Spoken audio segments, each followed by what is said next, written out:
లోపలికి వెళ్ళొచ్చు కదా డోర్ దీ బాబు అరెస్ట్ చేస్తావు వచ్చి నేను లోపల పోతా అరే మంత్రిని కలవడానికి పోతున్నాయా మినిస్టర్ని కలవద్దు ఒక ఎమ్మెల్యే మినిస్టర్ని కలవద్దా ఎమ్మెల్యే మినిస్టర్ని కలవద్దా అరే బాబు నేను ఒక ఎమ్మెల్యేను కలెక్టర్ గారిని కలుస్తా భయ్ కలెక్టర్ మినిస్టర్ మినిస్టర్ని కలవద్దా భయ్ మినిస్టర్ తప్ప కాదు బాబు ఎమ్మెల్యేలు కలవడానికి ఏం భయ్ నేను ఒక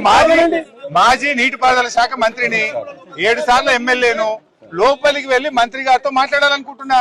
గవర్నమెంట్ ఫెయిల్ అయింది గవర్నమెంట్ సరిగా పనిచేస్తలేదు కొన్ని సూచనలు ఇస్తా నా అనుభవంతో కొన్ని మాటలు ఉత్తమ్ కుమార్ రెడ్డికి చెప్పడానికి లోపలికి పోతా అంటున్నా అరే ఎమ్మెల్యే లోపలికి పోవడానికి ఏందయ్యా ఎమ్మెల్యే లోపలికి పోవద్దా ఎమ్మెల్యే మంత్రిని కలవడానికి ఇబ్బంది ఏంది ఎమ్మెల్యే గారు కలెక్టర్ని కలవడానికి ఇబ్బంది ఏంది కాదు ఎమ్మెల్యే మినిస్టర్ని కలవడనా కలవన్నాడా మరి కలుస్తా మరి తలుపు మరి అరే నేను గంట కిందనే మీకు చెప్పిన నేను కలవాలనుకుంటున్నా అని చెప్పిన ఎమ్మెల్యే మంత్రిని కలవడానికి డోర్లు పెట్టుకుంటుంది ఇంత భయం ఎందుకు మంత్రికి కలవనంటే పోతాం మరి కలవడట్నా మంత్రి గారు కలవకుండా తలుపులు పెట్టుకొని కూర్చున్నాడు లోపల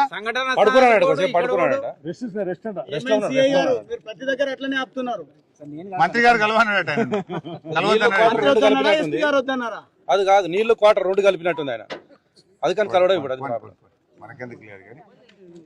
ఏం భయ సార్ కలవన్నారా కలెక్టర్ కూడా కలవడట్నా కలెక్టర్ కలవడు మంత్రి కలవడు 6 రోజులైంది ఇంతవరకు మనుషుల ప్రాణాలు ఏమైనా తెలివై డెబ్రిస్ బయటకు రాదు లోపల తలుపులు పెట్టుకొని కూర్చుంటే ఎట్లా భయ్ వచ్చింది లోపల పడుకుని కదా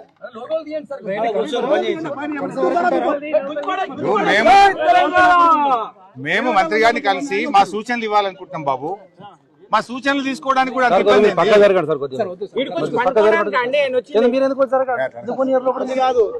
ఎందుకు పోనీ రీజన్ చెప్పండి నాకు మీకు పర్మిషన్ ఉంటే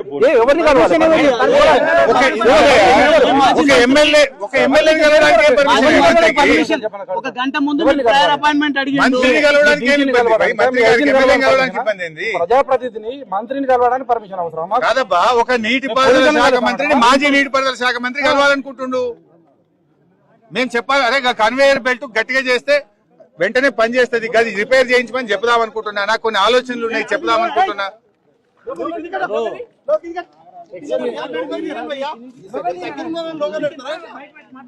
మాట్లాడుతున్నప్పుడు ఒకసారి 2 నిమిషాలు టైం ఇప్పించడానికి సరే మంత్రి గారు కలవన్నాడా మంత్రి గారు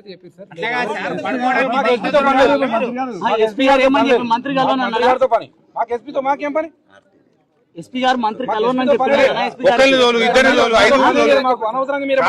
మేము కొట్లాటకి రాలే పైసా మాకేం కొట్లాట పోయిడా వాళ్ళు 8 మంది బ్రతకాలని మా తన్లాట ఇది కొట్లాట కాదు 8 ప్రాణాలు బతకాలని తన్లాట మేము ఒక 4-5 పంపిస్తే ఎమ్మెల్యేలం ఎమ్మెల్సీలం పోయి మంత్రి గారితో 10 నిమిషాలు మాట్లాడి మా సలహాలు ఇచ్చి వెళ్తాం ఇప్పుడు అనుభవాలు ఎట్లా చేయాలని చెప్తాడు అది కూడా చెప్పదంటే ఎట్లా చంపేస్తారా లోపల పెట్టేసి చెప్పండి అనుభవాన్ని చెప్తాడు సేమ్ ఇరిగేషన్ మంత్రి 5 కూడా అవసరం లేదు మా మంత్రి గారిని మా మాజీ మంత్రి గారిని పంపండి చాలు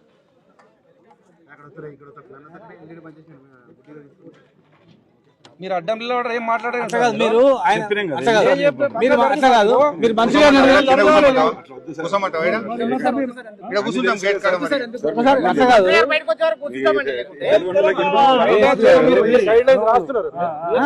ఉత్తమ్ గారు బయటకు రావాలన్నా